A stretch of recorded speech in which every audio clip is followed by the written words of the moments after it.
So let's pick up where we left off.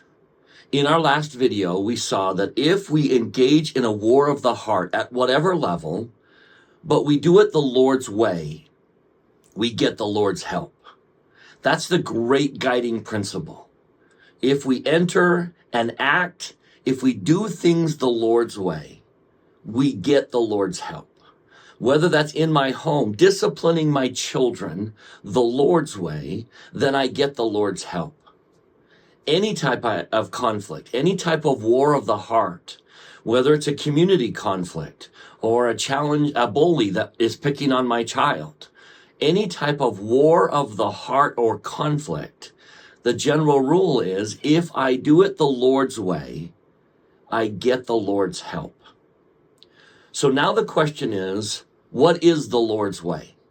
What does it mean to engage in a war of the heart the Lord's way? To answer that question, we're going to leave the book of Helaman today and go back to the book of Alma. Again, always asking the question, why did Mormon include this? What was he seeing when he included this story in the plates? And so we've talked about the war chapters.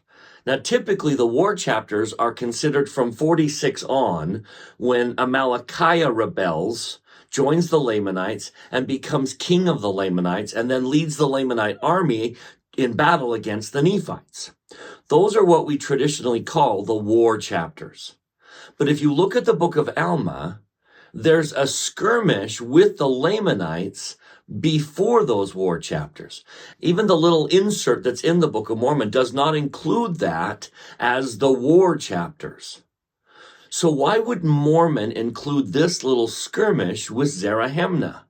What's the point? And I believe this is where the Lord is teaching that lesson. How to engage in conflict the Lord's way. How can you make sure you're on the Lord's side in a conflict of the heart? So the basic premise here is the Nephites are on the Lord's side. And they're going to illustrate what does it take to be on the Lord's side. The Lamanites are always opposite.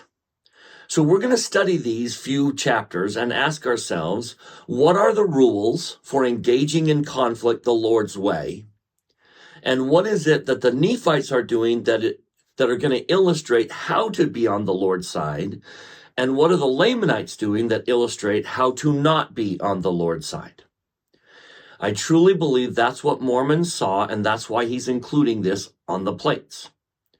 So what are the rules? Let's briefly cover the 3 rules that I think we can find in these chapters, and then we'll go back and tackle them one at a time, looking at what are the Nephites doing and what are the Lamanites doing. Rule number 1 is you have to have the right emotion or the right attitude. What is your emotion? What is your attitude as you enter the conflict? The Nephites have a very specific attitude or emotion, and the Lamanites have a very specific attitude or emotion. So number 1, what is your attitude or emotion as you enter the conflict? So for you and I, what is my attitude when I discipline a child, or when I talk to a teacher, or when I engage with a neighbor because there's a neighborhood conflict? What is my attitude about the issues of the heart and the conflict that I'm entering? Number 2, what is your reason for fighting? Or what is your motive? If you have the right reason, you get the Lord's help.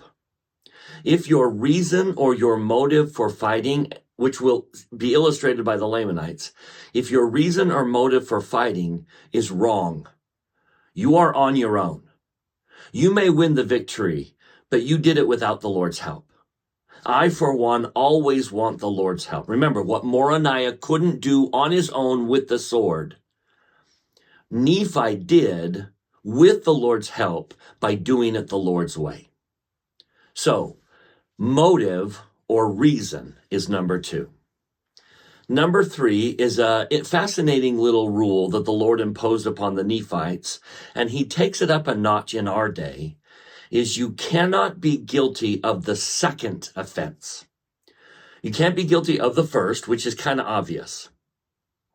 But if you want the Lord's help, you can't be guilty of the second offense. You can't be the reactor. You can't strike back. If you are not guilty of the first nor the second, and then in our day we'll see that the Lord kicks it up a notch and says you can't be guilty of the third. If you are not guilty of the second or the third offense, then you can enter the conflict justified with the Lord on your side. Now, if you pass those 3 rules, we'll talk about how the Lord guides you, because just being justified doesn't mean the answer is always to fight with the sword out. Because sometimes the Lord says, put the swords down. Sometimes the Lord says, run. Sometimes the Lord does say, grab the sword. We're going into battle and I'm going with you. So we'll take a look at that at the very end. So those are our 3 rules: right emotion, right attitude, right motive or reason for fighting, and not guilty of the second offense. So now we're going to illustrate those one at a time. Number 1, attitude or emotion. We'll look at the Lamanites. What was the Lamanites' emotion as they engage in conflict? And then, what was Captain Moroni's emotion? What's his attitude towards the conflict? And we'll begin to see a distinction between, are you doing it the Lord's way or not? So let's start with the Lamanites. We begin in this verse in Alma chapter 43. Alma chapter 43 verse 7 reveals one emotion in their heart. Now this he did that he might preserve their hatred towards the Nephites. If hatred is the emotion in your heart, you are not going to get the Lord's help, ever. You may win the conflict with the sword. You might get half the land back, but you will not be victorious in a marriage, in a home, in a neighborhood, in a war of the heart. You will never be victorious if hatred is your emotion. Or in the next verse, for behold, his designs were to stir up the Lamanites to anger against the Nephites. I would suggest those are the 2 prevailing emotions that put you counter to God, outside of God's help. If you're handling a discipline situation, a classroom environment, a neighborhood, a conflict of your state or nation, if hatred or anger are in your heart, you will not get the Lord's help. So what are the Nephites doing? What is Captain Moroni's attitude and what's his emotion? Let's take a look at these verses. In verse 13 of chapter 43, and the people of Ammon did give unto the Nephites a large portion of their substance to support their armies, and thus the Nephites were compelled alone. That's a fascinating word, compelled. And then notice in the next verse, verse 14, and thus the Nephites were obliged.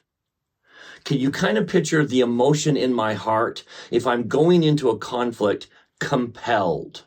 I don't want to do this. This is not something I'm eager to do, but I feel obliged. I feel compelled and obliged to tackle this conflict. Reluctant, almost, is the word. Listen to what Captain Moroni says to Zarahemnah in chapter 44, verse 1. Moroni said unto Zarahemnah, behold, Zarahemnah, that we do not desire to be men of blood. Do you sense that reluctance that Captain Moroni had? We don't want to be men of blood. We're doing this because we feel compelled. We're obliged. So we're going to move forward hesitantly. I find it fascinating. Remember when the woman was taken in adultery was brought before the Savior and they wanted him to judge her? They pushed him and forced him, and he just quietly wrote in the sand. It's that hesitance. It's the caution about making sure I'm doing this the right way and I'm going to get the Lord's help. It's that hesitance to move forward, but a determination to do the right thing. Compelled, obliged, I don't want to be a man of blood. Do you remember later in the conflict when they're trying to free the prisoners and they get the guards drunk and they could have killed them and they didn't? That's the attitude. I won't go any further than I have to. I won't do anything that I don't have to do.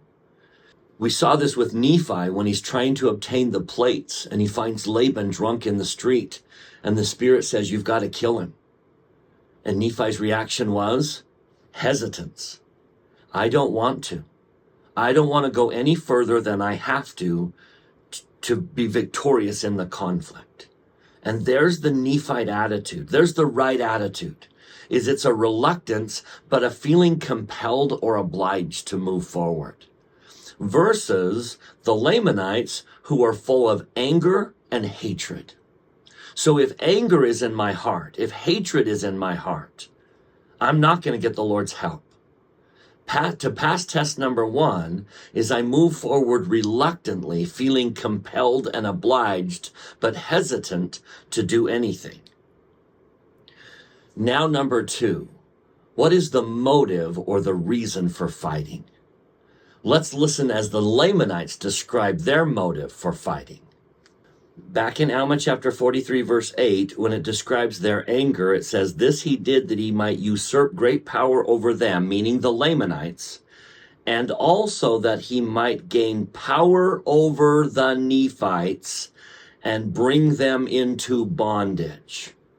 So 2 of the motives of the Lamanites are to have power over you and to put you in bondage. I want to exert my power over you. Jump to verse 10.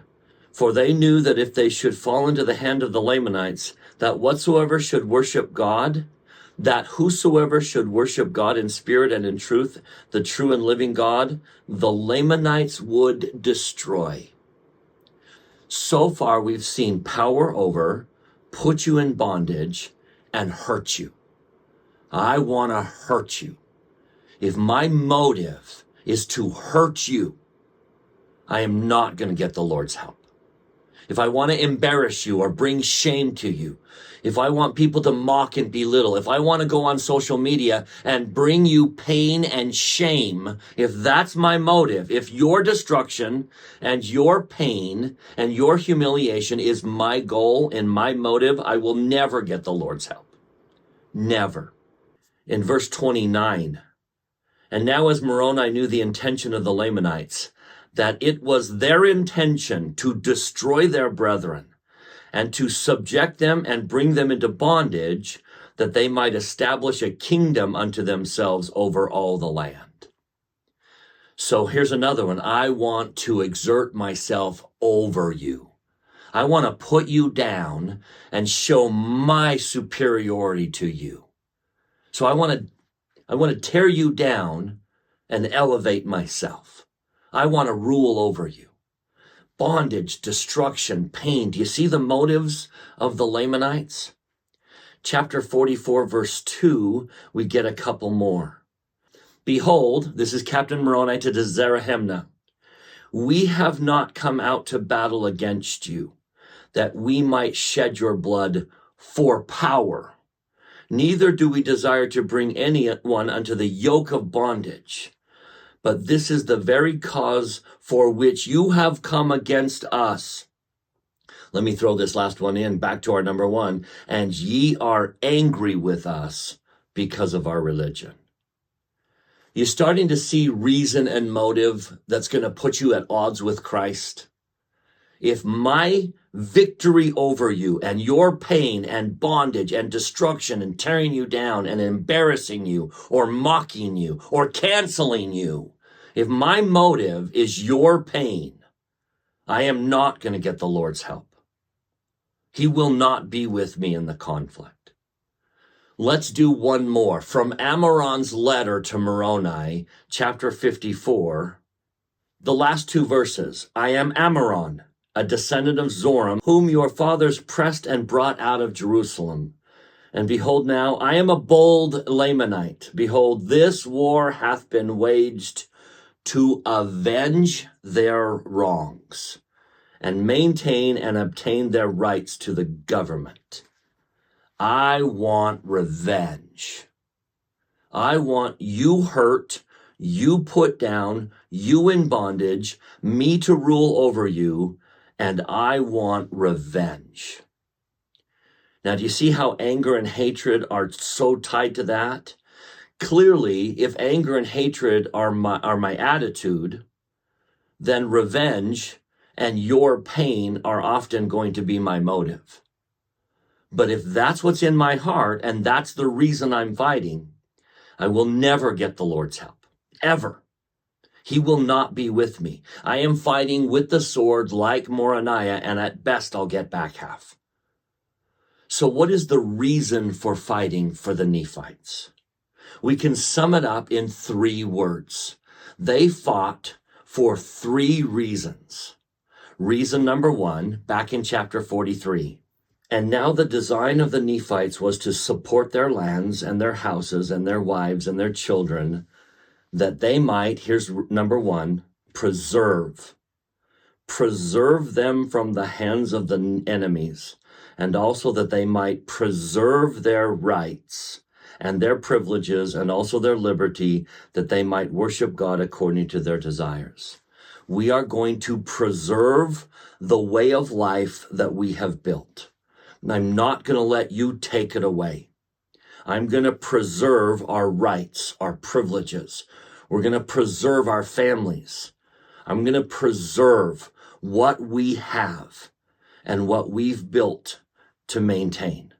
I'm going to preserve. Jumping down to verse 30, notice it's their only motive. Verse 30 says, and he also knowing that it was the only desire of the Nephites to preserve their lands and their liberty and their church. Therefore, speaking of Captain Moroni, he thought it no sin that he should defend them by strategy. So he knew what their motive was. He knew that their motive was simply to preserve, and that their attitude was to not go any further than they had. So Moroni says, I'm going to use all the tools at my disposal in this conflict, because I know they've checked the box about having the right motive. Do you see when we're on the Lord's side? Jump to chapter 48, which is that beautiful chapter describing Captain Moroni. Now, this is also going to reveal another word, but I want to focus on that word, preserve. Now, the Nephites were taught to defend themselves against their enemies, even to the shedding of blood if it were necessary. Yea, and they were also taught never to give an offense. That's going to be rule number 3. Yea, and never to raise the sword, except it were against an enemy, except it were to preserve their lives. I will not come against you unless it's to preserve my life. Your destruction is not my motive. Preservation of my life, our family, our way of life, our religion, our freedom, that I will take a sword for. But my motive is going to be to preserve. Now that verse gave us word number 2, and that is defend. Verse 45 through 48. Nevertheless, the Nephites were inspired by a better cause, for they were not fighting for monarchy nor power, but they were fighting for their homes, their liberties, their wives, their children, and their all. Yea, for their rights of worship and their church. Now we're going to skip 46 because that's rule number 3. Picking it up in 47. And again, the Lord has said, ye shall defend your families, even unto bloodshed. Therefore, for this cause were the Nephites contending with the Lamanites to defend themselves and their families and their lands, their country and their rights and their religion. I will defend. I will defend my family. Notice that was the Lord commanding that. Ye shall defend your families. I'm not trying to hurt you. Your demise, your cancel, not my motive. I am going to defend my family with reservation in my heart because I don't want to do any more than I have to defend. Number 3, our third word We pick this one up when the stripling warriors engaged the conflict. Why were they willing to engage? Why were they willing to join? In verse 16 of chapter 53, we have the stripling warriors entering the conflict. Behold, they had many sons who had not entered into a covenant. They did assemble themselves. We've talked about that in previous classes. But now verse 17, here's our third word. They entered into a covenant to fight for the liberty of the Nephites, yea, to protect the land, even unto the laying down of their lives. Yea, even they covenanted that they never would give up their liberty, but they would fight in all cases to protect the Nephites and themselves from bondage. So there is a reason, if it's not my family, but perhaps I'm going in to protect someone else. I am justified if my motive is protection. I'm going to be a shield. I'm going to make sure you're safe. I will protect. Those are the three motives listed in the scriptures as, first of all, Nephite motives that clearly bring the Lord's help. I am not trying to hurt you. That's a Lamanite motive. My motive is to preserve, defend, and protect. You see that contrast? Power over you, revenge, your pain. I just want to preserve, defend, and protect. So those are the first two rules. Now let's get to the third rule. Back in Alma chapter 43, verse 46, the Lord gave the third rule. And they were doing that which they felt was the duty which they owed to God, for the Lord had said unto them, and also unto their fathers, that inasmuch as ye are not guilty of the first offense, neither the second, ye shall not suffer yourselves to be slain by the hands of your enemies. Even in the defense of your family, you can't be guilty of the first, the aggressor, or the second, the reactor. Now think about it. What is usually the emotion in my heart if I'm reacting and I'm the second offender? Almost without fail, it's anger. You hit me, I'm angry, now I'm reacting in anger, and my motive is usually revenge. In sports, in basketball, for example, which foul usually gets called? There's an inadvertent elbow and someone gets hit. I didn't mean to. But now the person who got hit is mad. And he's angry. And now he deliberately elbows back. And that is usually the one that gets called. Because wrong motive, wrong attitude, and now you're the second offender. You've violated all three of the Lord's rules. And in sports, it's quite often that that's the most aggressive foul, and that's the one that gets called. And in life, we do that. We react. You cannot be guilty of the second offense. Now, in our day, when major conflict was brewing in Jackson County, Missouri, the saints had gone out to settle what they thought was Zion for the redemption in the second coming. And all of a sudden they're being attacked and they're being kicked out of their lands. And the Lord is going to reveal an additional rule, but he's going to tell us why you can't be guilty of the second offense. So turning to Doctrine and Covenants, section 98, verse 23, he starts by repeating the rule in verse 23. Now I speak unto you concerning your families. If men will smite you or your families once, and ye bear it patiently, and revile not against them, neither seek revenge, ye shall be rewarded. But if you bear it not patiently, meaning they hit me, I hit them back, it shall be accounted unto you as being meted out as a just measure unto you. In other words, you're no different than the first person. You can't claim the higher ground. You can't say, well, he did it first, because you did the very thing. In fact, you did it with venom. You did it with revenge in your heart. You did it with anger. So you're the bigger aggressor. You can't be guilty of the second offense. Now, in our day, in section 87, the Lord has kicked it up a notch.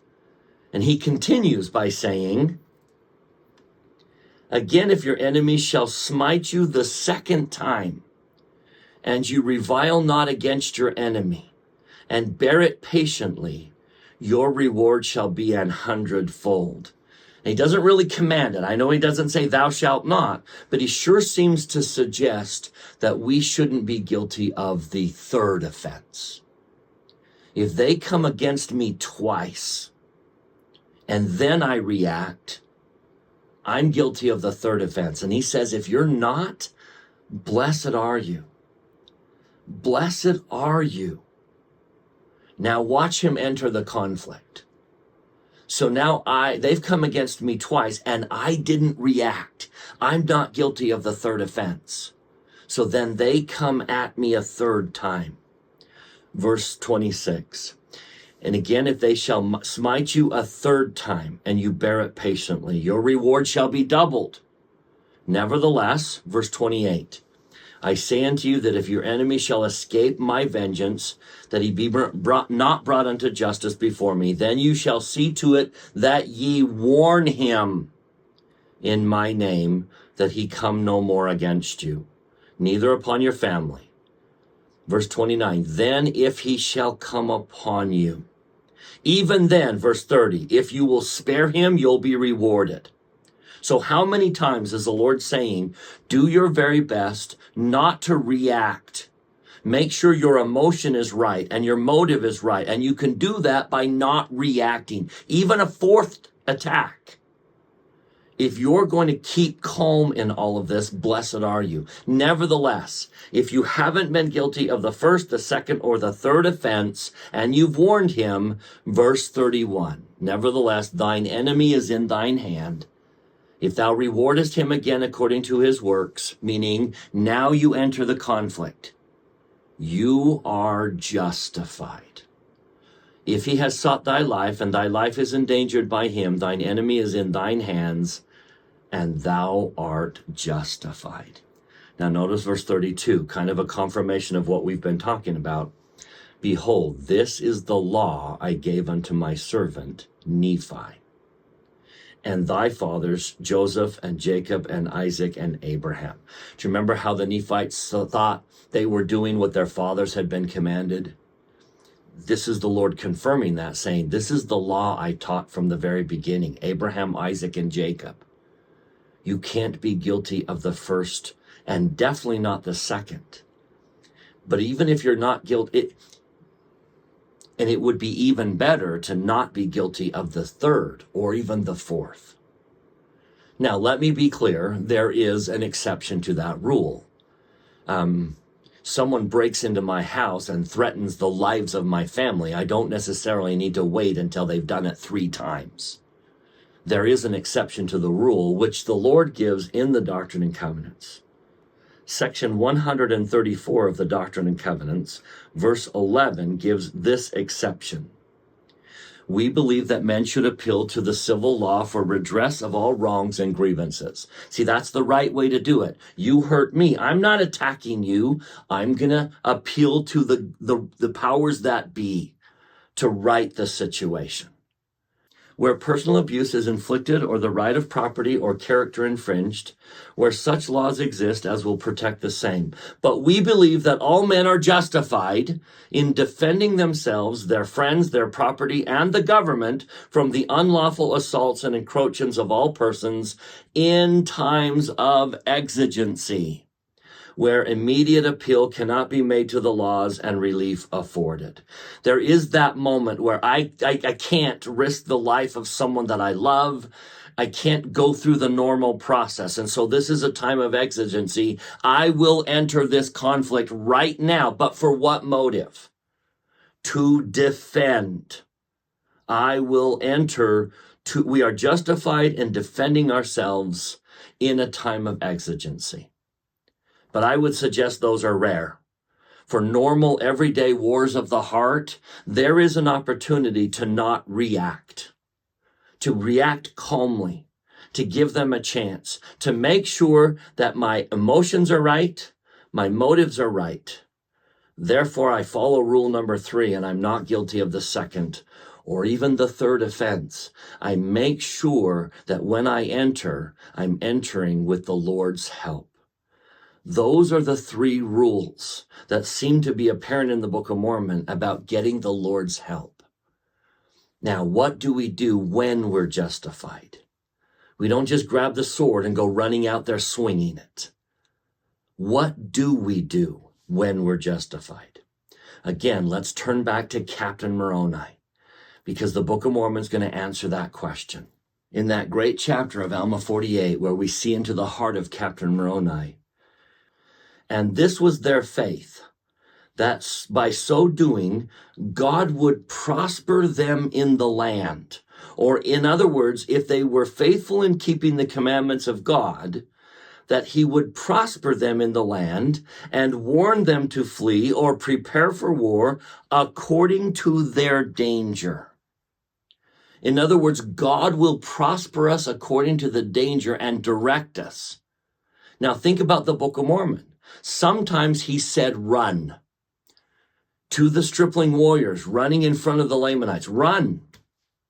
Sometimes he said, drop the sword. The very best thing that you could do is to drop the sword and not fight back. How many people were converted that day because the Nephites were not fighting? And sometimes the answer is grab the sword. We are going out together. There's a beautiful example of that in 2 Chronicles chapter 20, where King Jehoshaphat of Judah is surrounded by an army. And he appeals to the Lord. He goes to the temple and he prays. When the Lord speaks, he says, this is God prospering them according to the circumstances. He says, verse 15, thus saith the Lord unto you, be not afraid nor dismayed by reason of this great multitude. For the battle is not yours, but God's. Now, what's he going to do? Verse 17, you shall not need to fight in this battle. Set yourselves. Stand ye still, and see the salvation of the Lord with you. O Judah and Jerusalem, fear not, nor be dismayed. Tomorrow go out against them, for the Lord will be with you. If we are justified, if we are doing things the Lord's way, he goes into the battle with us. That is why Nephi succeeded. Because he partnered with the Lord in a conflict of the heart.